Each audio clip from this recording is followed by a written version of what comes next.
नमस्ते बच्चों, मेरा नाम नीलम है। हम इस वीडियो में हिंदी की पाठ्य पुस्तक वसंत कक्षा 6 से पाठ 10 पढ़ेंगे, जो कि एक कविता है जिसका नाम है झांसी की रानी। सुभद्रा कुमारी चौहान द्वारा लिखी गई यह कविता है। इसमें कवित्री ने झांसी की रानी का गुणगान किया है, उसकी हिम्मत बहादुरी के बारे में बताया गया है कि वो कितनी साहसी थी। तो बच्चों, शुरू करते हैं बिना किसी देरी के। सिंहासन हिल उठे, राजवंशों ने भ्रुकुटी तानी थी। बूढ़े भारत में भी आई फिर से नई जवानी थी। गुमी हुई आज़ादी की कीमत सब ने पहचानी थी। दूर फिरंगी को करने की सब ने मन में ठानी थी। चमक उठी सन 57 में, वह तलवार पुरानी थी। बुंदेले हर बोलों के मुंह हमने सुनी कहानी थी। खूब लड़ी मर्दानी, वह तो झांसी वाली रानी थी। इसमें कवित्री ने बताया है कि झांसी की जो रानी थी, लक्ष्मीबाई थी, उसकी हिम्मत, उसके साहस के सामने जितने भी राजवंश जितने भी सिंहासन थे, सब ने एक साथ मिलकर देश की आज़ादी के लिए लड़ने के लिए अपनी बाहों को तान लिया था। भ्रुकुटी होती है वो हैं, ठीक है। बूढ़े भारत में मतलब बूढ़े भारत में मतलब उस भारत की जो अंग्रेजों का गुलाम था, जिसने उम्मीद छोड़ दी थी कि हम आज़ाद नहीं हो सकते हैं, उस भारत देश में भी आज़ादी के लिए नई जवानी आ गई थी, मतलब उसमें हिम्मत आ गई थी। और अपनी जो आज़ादी के सपने उन्होंने देखने छोड़ दिए थे, उस आज़ादी को पाने के लिए सब ने अपनी कीमत पहचान ली थी। सब योद्धाओं ने लड़ने की ठान ली थी। दूर फिरंगी को करने की सब ने मन में ठानी थी। और अंग्रेजों को देश से बाहर भगाने के लिए सब ने एकजुट होकर संघर्ष किया था। सब ने दृढ़ संकल्प कर लिया था कि अंग्रेजों के साथ लड़ाई करनी है, ठीक है। जब लड़ाई हुई थी तो सन 57 का साल था, 1957 का साल था। उस समय सब ने अपनी अपनी जो जंग खाई भी तलवारें थी, वो सब ने निकाल ली थी और सब ने उनको पहना लिया था, ठीक है। उनकी धार को तेज कर लिया था और लड़ने के लिए एकजुट हो गए थे आज़ादी की लड़ाई के लिए। बुंदेले हर बोलों के मुंह, बुंदेले हर बोलों का मतलब यहाँ पे ये है कि बच्चों, जो झांसी के पास बुंदेलखंड नाम का एक स्टेट था, राज्य था, वहाँ के लोगों को बुंदेले कहा जाता था। और उन हर बोले वो लोग होते थे जो झांसी के आसपास के जितने भी वीर योद्धा थे, उनके बारे में वे जो बुंदेलवासी थे वो गीत गाया करते थे। उनकी बहादुरी के बारे में गीत गाया करते थे। वे गवैया होते थे और उनके गीतों के आधार पर ही, उनके बहादुरी के किस्से सुनकर ही सुभद्रा कुमारी चौहान ने ये कविता लिखी थी। और वो कह रही है कि मैं नहीं जानती, मैंने झांसी की रानी को नहीं देखा, लेकिन जो बुंदेले थे, जो गवैये थे वहाँ के, उनके मुंह से हमने झांसी की रानी की तारीफ सुनी थी, उनके उत्साह की कहानी सुनी थी, ठीक है। और जो लड़ी थी वो एक मर्दानी थी, मतलब मर्दनी थी, एक मर्दानी थी, एक औरत थी। वो बहुत ही हिम्मत वाली थी और वो झांसी की रानी थी। तो अगला पैराग्राफ देखते हैं बच्चों। कानपुर के नाना की मुंह बोली बहन छबीली थी। लक्ष्मीबाई नाम पिता की वह संतान अकेली थी। नाना के संग पढ़ती थी वह, नाना के संग खेली थी। बर्छी डाल कृपान कटारी उसकी यही सहेली थी। वीर शिवाजी की गाथाएं उसको याद जबानी थी। बुंदेले हर बोलों के मुंह हमने सुनी कहानी थी। खूब लड़ी मर्दानी, वह झांसी वाली रानी थी। कवित्री कहती है कि हमने सुना था जब बुंदेलखंड के जो गवैया थे, उनके मुंह से हमने झांसी की रानी की जो तारीफ सुनी थी, वो उन्होंने अपनी कहानी में, अपने गीतों में बताया कि जो झांसी की रानी थी वो कानपुर के नाना साहब की मुंह बोली बहन थी और उसका बचपन का नाम छबीली था। लक्ष्मीबाई अपने पिता की एक इकलौती बेटी थी और वो नाना साहब के साथ ही पढ़ती थी और उसके साथ ही खेलती थी। बचपन से ही वो इतनी नीडर थी कि वह बर्छी डाल कृपान और कटारी तलवारों से साथ खेलती थी, वही उसकी सहेली थी। लक्ष्मी थी या दुर्गा थी, वह स्वयं वीरता की अवतार। देख मराठे पुलकित होते की तलवारों के वार, नकली युद्ध व्यूह की रचना और खेलना खूब शिकार, सैन्य गिरना, द्रुग तोड़ना, ये थे सब उसके प्रिय खिलवाड़। महाराष्ट्र कुलदेवी उसकी भी आराध्य भवानी थी।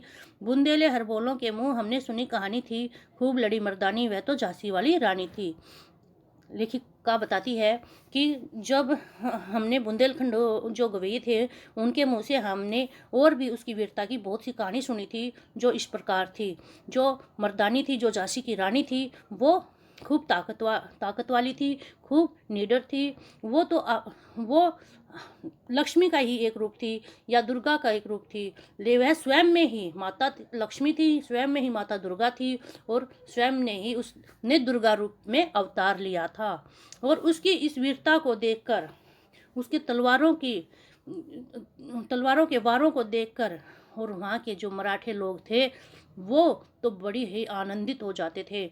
और उसके जो बचपन में जो खेल खेलती थी, उसके खेल भी इस तरह के थे।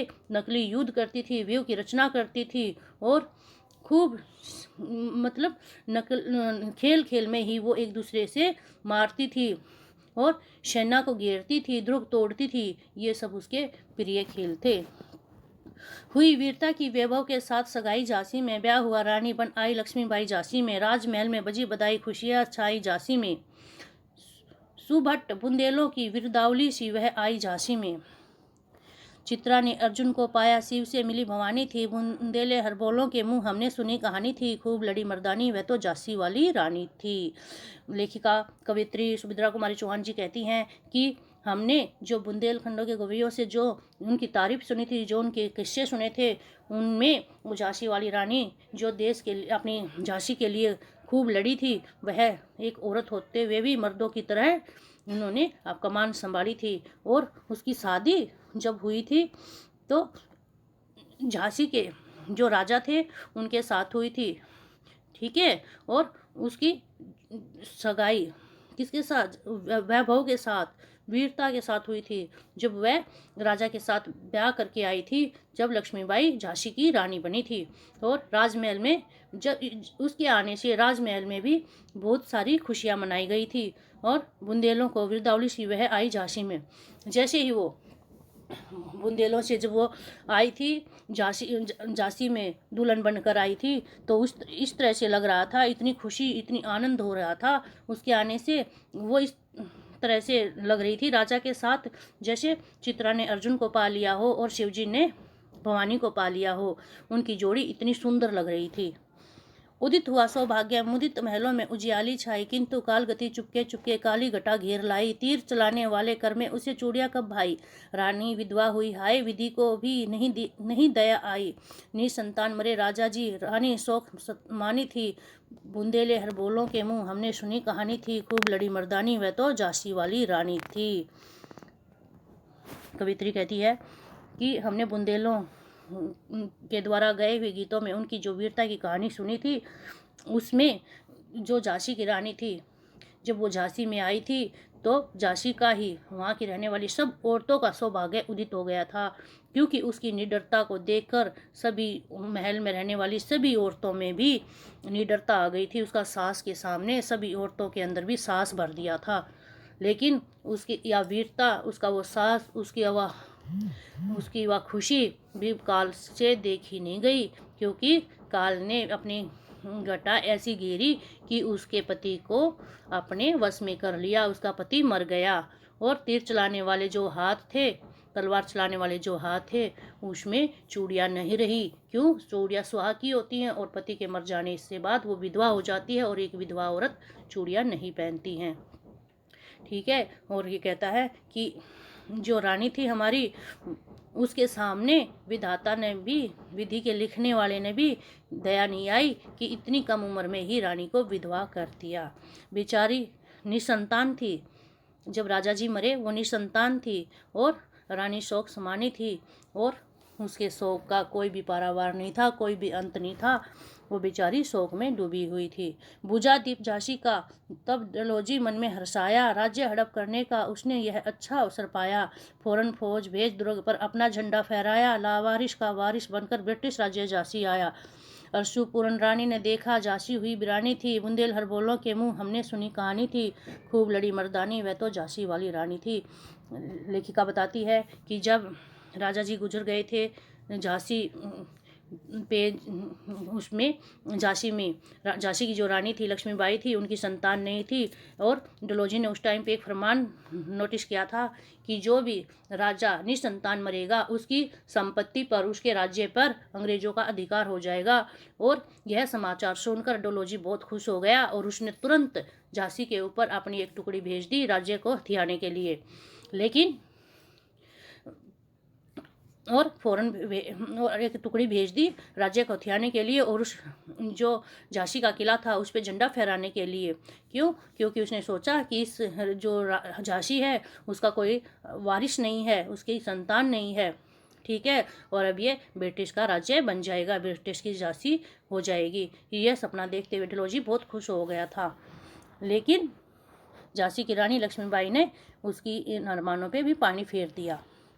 अनुनय विनय नहीं सुनता है, विकट फिरंगी की माया, व्यापारी बन दया चाहता था जब यह भारत आया। डलहौजी ने पैर पसारे, अब तो पलट गई काया, राजाओं नवाबों को भी उसने पैरों ठुकराया। रानी दासी बनी यह दासी अब महारानी थी, बुंदेले हरबोलों के मुंह हमने सुनी कहानी थी, खूब लड़ी मर्दानी वह तो झांसी वाली रानी थी।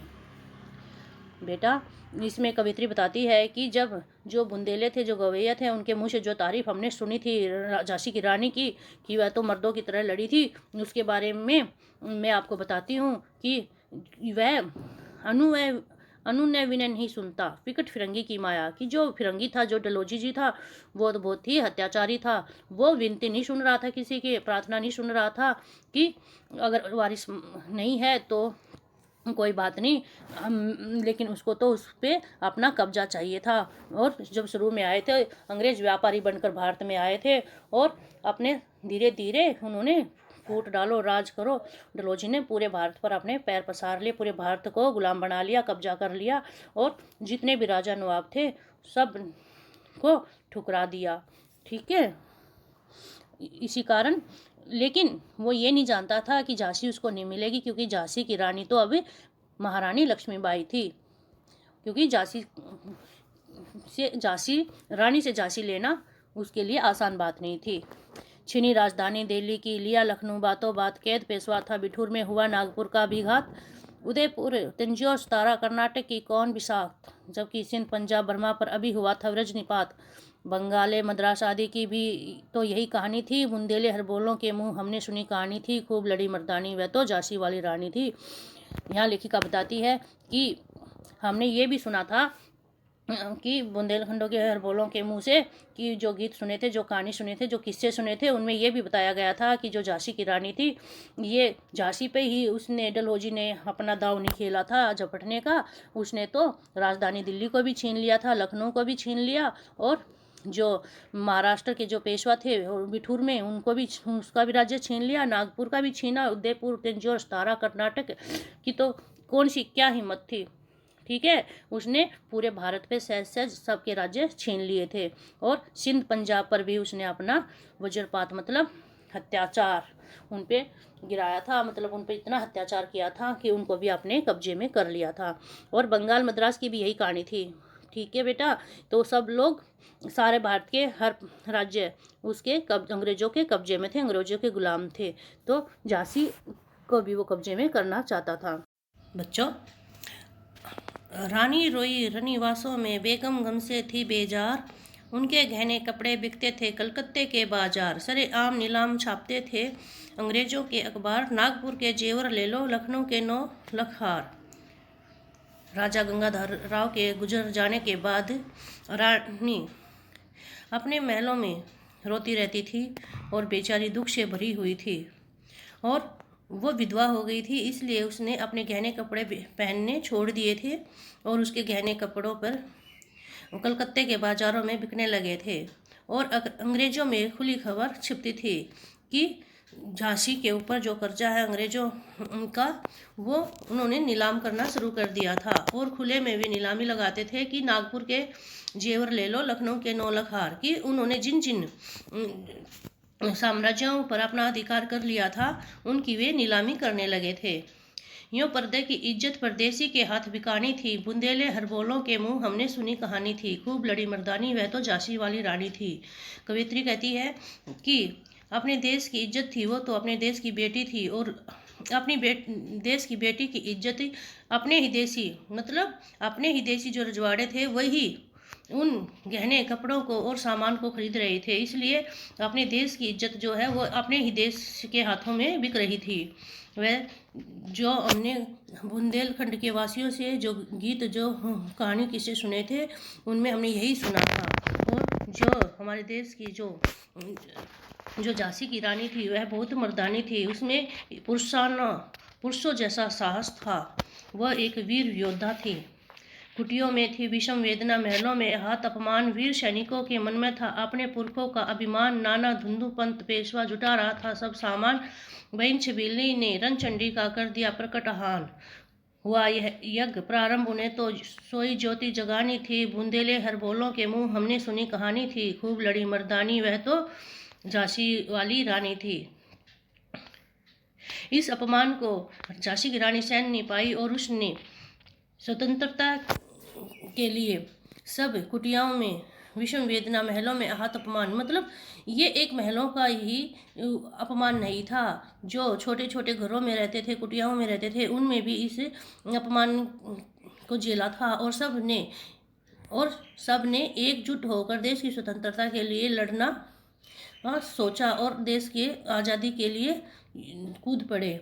इन सब में जो नाना धुंधु पंत पेशवा थे उन्होंने सामान जुटाया, लड़ाई का सामान जुटाया, सबको एकत्रित किया, सबके और जो वीर सैनिक थे उनके मन में अपने पुरखों का अभिमान आज भी था कि हमारे जो पुरख थे, जो दादा वगैरह थे, बाप थे, वो कितने वीर थे, हम उन्हीं की तो औलाद हैं। अपने देश के जो वीर पुरुष थे उन सब को उन्होंने याद किया और उन्होंने उन पर गर्व महसूस किया, और सब ने मिल के बहन छबीली ने रणचंडी का, सब ने मिल के छबीली का, रानी लक्ष्मीबाई का सम्मान किया और उसका साथ दिया।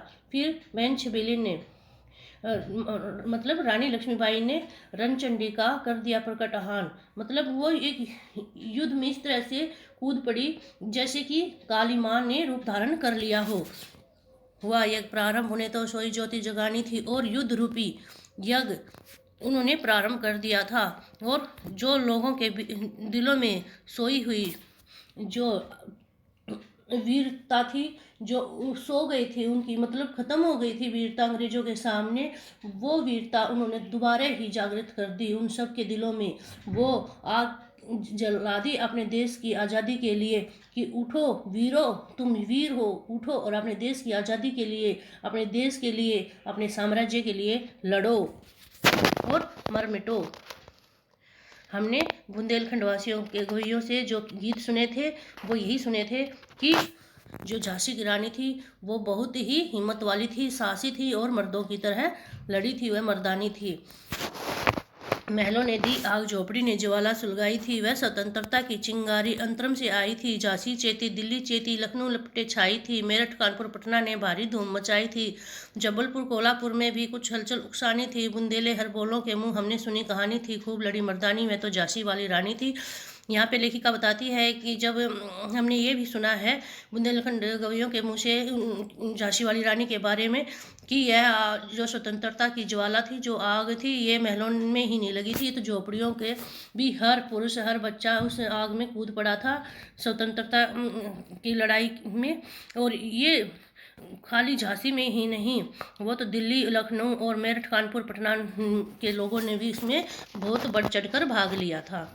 इस स्वतंत्रता महायज्ञ में कई वीरवर आए काम, नाना धुंधुपंत, तातिया, चतुर, अजीम मुल्ला, सरनाम, अहमद शाह, मौलवी ठाकुर, कुंवर सिंह सैनिक, अभिराम भारत के इतिहास गगन में अमर रहेंगे जिनके नाम, लेकिन आज जुर्म कहलाती उनकी जो कुर्बानी थी। बुंदेल हरबोलों के मुंह हमने सुनी कहानी थी, खूब लड़ी मर्दानी वह तो झांसी वाली रानी थी।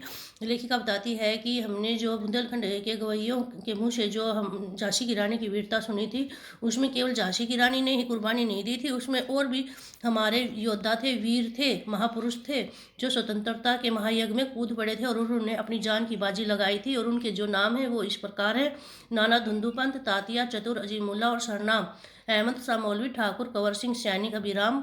ये सब भारत के इतिहास रूपी गगन में, मतलब इतिहास के स्वर्ण अक्षरों में हमेशा अमर रहेंगे। और उनके नाम यही हैं, और इनके नाम तो हम भूल गए हैं। जो उन्होंने जो कुर्बानी दी थी देश की आज़ादी के लिए, हम इतने मूर्ख हैं कि हमने इनके नामों को तो भुला ही दिया है। लेकिन इनकी कुर्बानी को हम अमर रखेंगे, इनके नाम हमें भूलने नहीं चाहिए। इनकी गाथा छोड़ चले हम झांसी के मैदानों में, जहाँ खड़ी है लक्ष्मीबाई। मर्द बनी मर्दानों में लेफ्टिनेंट अवाकर आ पहुंचा, आगे बढ़ा जवानों में। रानी ने तलवार खिंच ली, हुआ द्वंद आसमानों में। जख्मी होकर वाकर भागा, उसे अजब हैरानी थी। बुंदेल हरबोलों के मुंह हमने सुनी कहानी थी, खूब लड़ी मर्दानी वह झांसी वाली रानी थी। यहाँ पे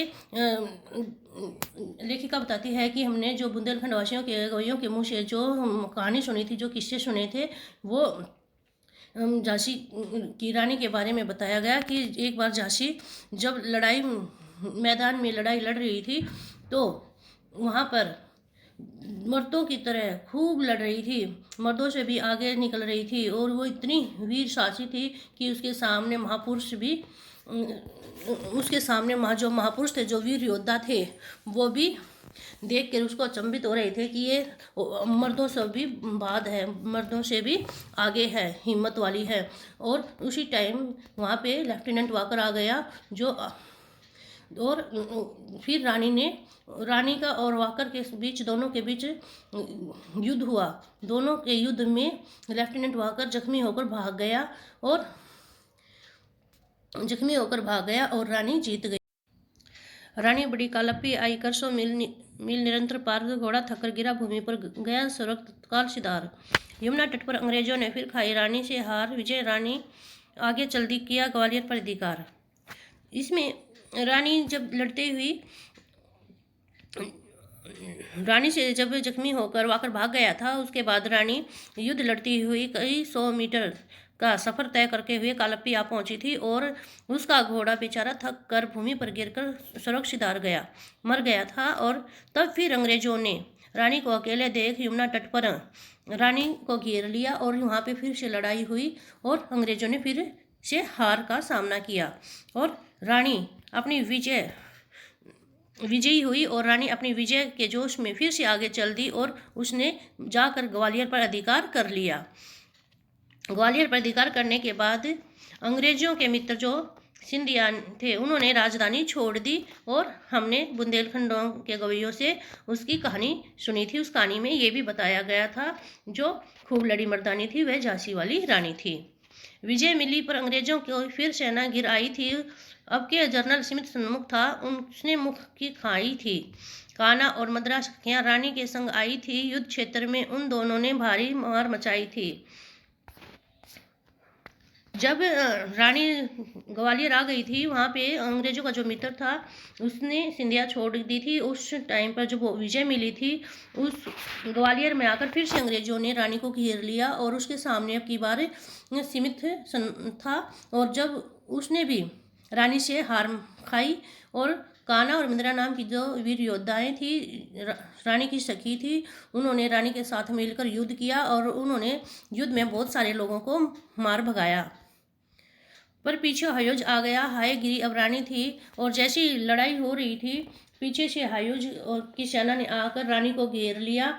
और हमने बुंदेलखंड के वासियों से गीत में सुना था, किस्से कहानियों में सुना था कि जो रानी जो कहानी सुनी थी उसमें बताया गया कि जो खूब लड़ी मर्दानी में झांसी वाली रानी थी, कि लड़ाई के लड़ते लड़ते रानी मार काट कर सेना के एक पार से दूसरे पार चली गई थी, किंतु सामने नाला था, और नाला होने के कारण वह संकट बहुत ही विषम था। वो जो नाला था, वो जो टाइम था वहाँ पे बहुत ही संकटकालीन था। काल ने अपना मुंह, ऐसा लग रहा था काल ने अपना मुंह चौड़ा कर लिया हो रानी को खाने के लिए, और बेचारा विडंबना की बात ये थी कि घोड़ा भी नया था, जो नाले को पार नहीं कर पा रहा था, वो डर गया था। इतने में बहुत सारे घुड़सवार आ गए और रानी एक थी और शत्रु बहुत सारे थे, और सब ने मिलकर रानी को घेर लिया और एक के बाद एक वार रानी पे करने लगे। बेचारी रानी घायल होकर शेरनी के समान धरती पे गिर गई और वहीं पर वीरगति को प्राप्त हो गई। हमने जो बुंदेलखंड के गवैये थे उनके मुंह से ये कहानी सुनी थी, उस कहानी में यही बताया गया था कि वह रानी किस तरह से सुरक्षित आ रही। खूब लड़ी मर्दानी वह तो झांसी वाली रानी थी।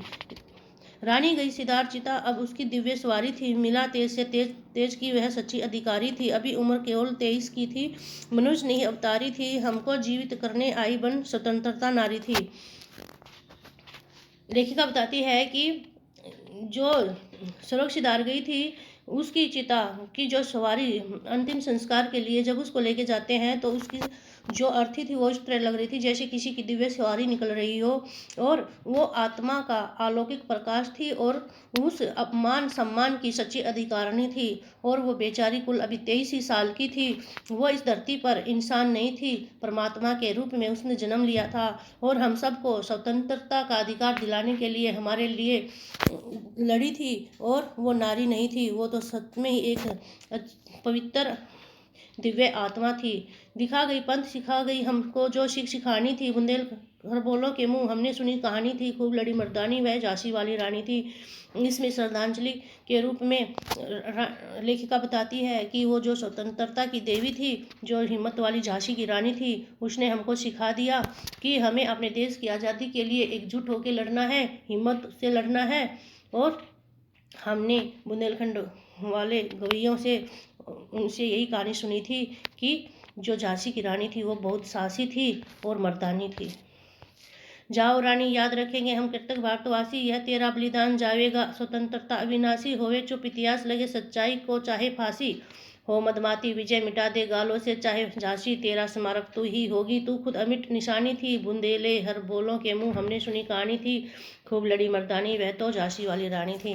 अंतिम लाइनों में लेखिका ने श्रद्धांजलि अर्पित की है और कहा है कि हे झांसी की रानी, हे रानी जाओ, हम आपको याद रखेंगे, हम सब भारतवासी आपके आभारी हैं। हाँ, और तेरा ये जो स्वतंत्रता, देश की स्वतंत्रता के ये जो बलिदान है वो व्यर्थ नहीं जाएगा। इतिहास चुप नहीं रहेगा, इतिहास के पन्नों में हमेशा तेरा नाम अमर रहेगा और तेरे को सभी याद करेंगे, अपने दिलों में जिंदा रखेंगे। चाहे या झांसी उजड़ जाए, चाहे झांसी मिटा दे गोलों से, चाहे झांसी चाहे ये अंग्रेज अपने गोले बारूद से इस झांसी का नाम निशान मिटा दे, लेकिन तेरा नाम तो हमेशा याद रहेगा। और जो तेरी निशानी है वो तेरे स्मारक के रूप में, तेरी मूर्ति के रूप में हमेशा से ही याद रखी जाएगी। बुंदेलखंड बोलों के कभी भी नहीं मिटने वाला होगा। तेरा जो स्मारक है वो कभी ना मिटने वाला होगा और तुझे हमेशा इतिहास के पन्नों में और दिलों में याद रखा जाएगा। हे झांसी की रानी, अब मैं आपको अंतिम बार श्रद्धांजलि देती हूँ, नमन करती हूँ। और बुंदेलखंड बोलों के मुंह हमने सुनी कहानी थी, वह खूब लड़ी मर्दानी वह झांसी वाली रानी थी।